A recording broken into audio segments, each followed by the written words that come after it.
دوکانداره پلاستیک راکه یاره خونې مې ګردې راوستېدلې خونې مې ونړېدلې پلاستیک زر راکه هله ته څنګه دی بې اجازې روان یې ولاړ سه نمبر راسه خدای دې خوار نه کړه ځه ولاړ یاره پلاستیک راکه خونې مې ګردې راونړېدلې یاره پلاستیک زر راکه وامبایي ته پر لمبر ودرېږه ټول مخلوق راته ولاړ دی ته دلته پلاستیک ځه ولاړ ته مه کوه دوکانداره خونې مې ګردې ونړېدلې یاره دونه بد باران شروع ده یاره خونې مې ټولې راساسي پلاستیک راکه پلاستیک خو به درکړمه خو داسې دی دا ګرانه پلاستیک دی په څو دی دا به زه تا ته درکړم هغه ارزانه ځینې ختم شول دا ښه پلاستیک دی وګوره بس صحیح دی راکه بس دا پلاستیک راکه ګوره دا کشم خوري نه دی دا دی دا په 1000 روپۍ ګز دی بلاویاس په 1000 روپۍ ګوره پلاستیک ګوره یاره ته مه کوه نن د باران ورځ ده تا پلاستیک دونه ګرانه کړی دی د دغه ګز خو په 2 روپۍ وله یاره ته اوس په 1000 روپۍ خرڅه یاره دا څنګه کیسه ده ځه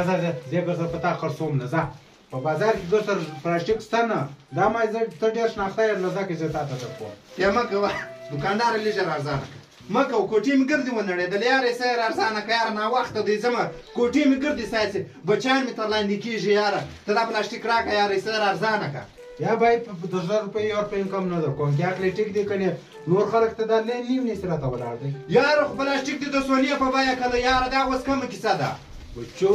نن یې ورځ ده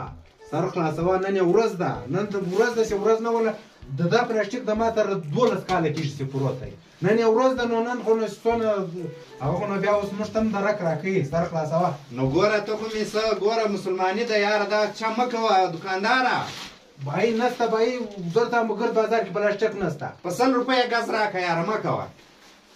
تر 1000 روپۍ ورپۍ کمه یم نه ده غریب یم د ماښام به نه لرم یاره ته ولې دا چمونه راسره کوې چې نه یې لرې بس بیا ورځه دغه شی سر دې تر لاندې سي مه کوه کښني کښني بچیان مې دي هغه هلته باران ته ناست دي ثواب به دي چې یاره ته پلاستیک راکړه یاره داسې مه کوې څه ارزانه راکړه یا بای ورپۍ م ارزانه نه درکوم دا آخري ریټ دی وړې که نه وړې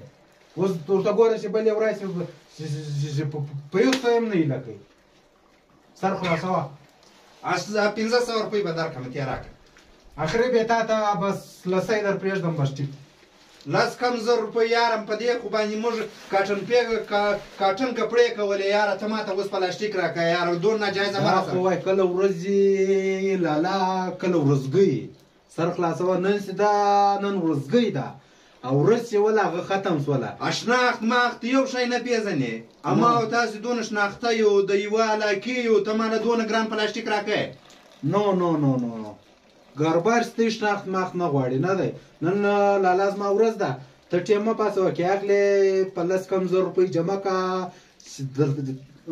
حساب یې کړم که نه ولې بس دغسې دا لوی نه دی دا چې وینې څه ورته بل ځای وګوره